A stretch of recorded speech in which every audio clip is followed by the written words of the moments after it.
Express ওই ট্রেনটা mistake, আগামীকালকে আমার জরুরি কাজ বদরপুরে, সেখানে যাওয়া লাগবে। বলে তুমি তো যাইতে পারবা না, টিকিট জরিমানা হবে ৩,০০০ টাকা। ১৯,০০০ থেকে ৩,০০০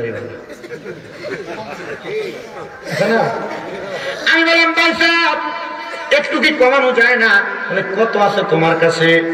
তো মাহফিলে গেলে ইন্ডিয়াতে মুসাফা করলে মানুষ কিছু হাদিয়া দেয়, ওইখানেও দিছে। আমি ৮ দিনে মুসাফার হাদিয়া পাইছি ১,৩৫,০০০ রুপি।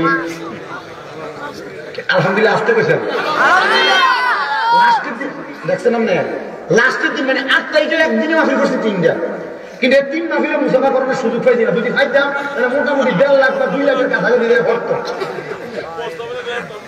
বুঝছেন না বিষয়টা? কারণ এক মাহফিল থেকে আরেক মাহফিল যাওয়া লাগবে, মুসাফা করে কই থেকে হাজার হাজার মানুষ, দেখছেন না?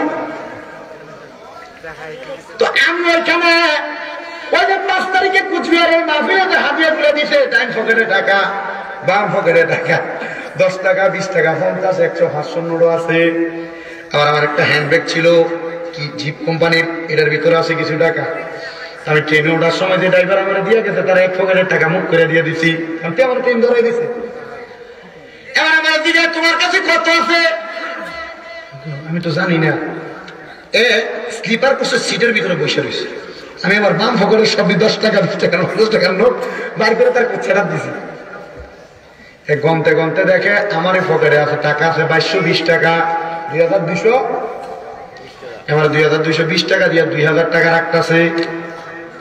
আমি তো ভাই ১৫০০ কি রাখলে হয় না? না, এবার ২০০ ফিরিয়ে দিতে তোর তো লাগবো, ৪০০ দিয়ে দিতে, ৪২০ দিয়ে আমি চললাম। কিন্তু আলহামদুলিল্লাহ আমার বুক পকেটের ভিতরে ৫ লাখ রুপির উপরে আছে। একবার কয় না, এটা খুলে আছে, কইবো এটা পার্সোনালিটি না। এবার ওই ব্যক্তিকে আমি তার টাকাগুলো ফেরত দেওয়ার পরে নিয়ে আমার ছোট একটা কেবিনে বসাইছে, আলাদা স্টাফ কেবিন। এটার মধ্যে আমি কতক্ষণ শুইলাম, ৪টা বাজে আমার ডাক দিছে। এই টাইমে আমি গুয়াহাটি ৪টা থেকে উঠা, সরি ৪টা থেকে উঠে এসে ১টাতে ঘুমাইছি। ওই টাইমে আমার ডাক দিয়ে বলছে তুমি এই কেবিনে শুয়ে থাকো। এটা আমি গুয়াহাটি। তা আমি যেখানে ১৯,০০০ টাকা বাঁচাইতেছি, ১৯,০০০ বাঁচাইয়া এরা আমি দিছি কত নিচে ১১০০।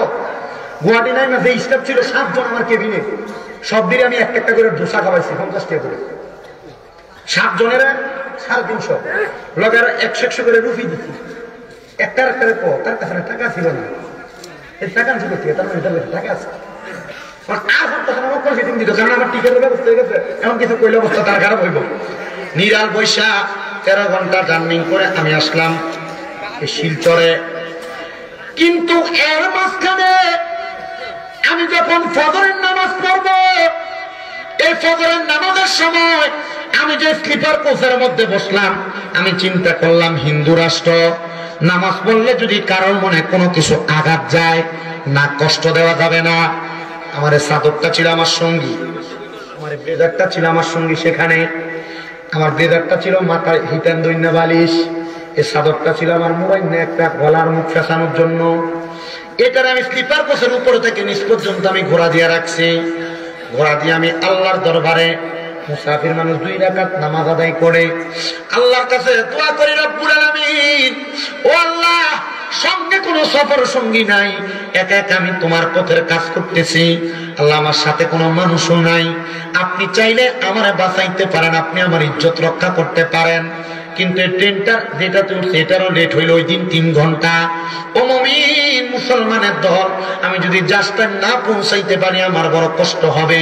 কিন্তু আমি নির্দিষ্ট সময় সময় নামাজগুলা পইরা আল্লাহর কাছে শুধু বলছি, আল্লাহ, আমি একজন ভিন দেশের মানুষ, আমার ইজ্জত বাঁচবে না। আমি যখন নামাজ পড়ে দোয়া করি, মুসলমান এই ট্রেনটা স্পেশাল হওয়ার কারণে এমন কোন স্টেশন না, ৭০টা স্টেশন উনি টান দিয়া গেছে, আমার জন্য কোনো কষ্ট হয় নাই। এমন ভাবে যায়, এমন স্পিড, দ্রুতগতির স্টেশন, দ্রুতগতির ট্রেন, সাথে দিয়ে কাঞ্চনজঙ্ঘা এক্সপ্রেস নামক একটা ট্রেন যায়। কালার কি এটা বলা যায় না, তো স্পিডে যায়।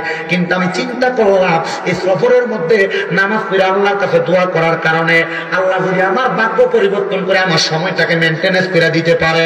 আপনারা বলেন, ও তোর গোয়ালির বাবারা, ও আমার দিঘির পাড়ের বাবারা, আমরা যদি ৫ ওয়াক্ত নামাজ পড়ি, আল্লাহ আমাদের জীবনের চাকা, গতির চাকা ঘুরিয়ে দিতে পারে কি পারে না?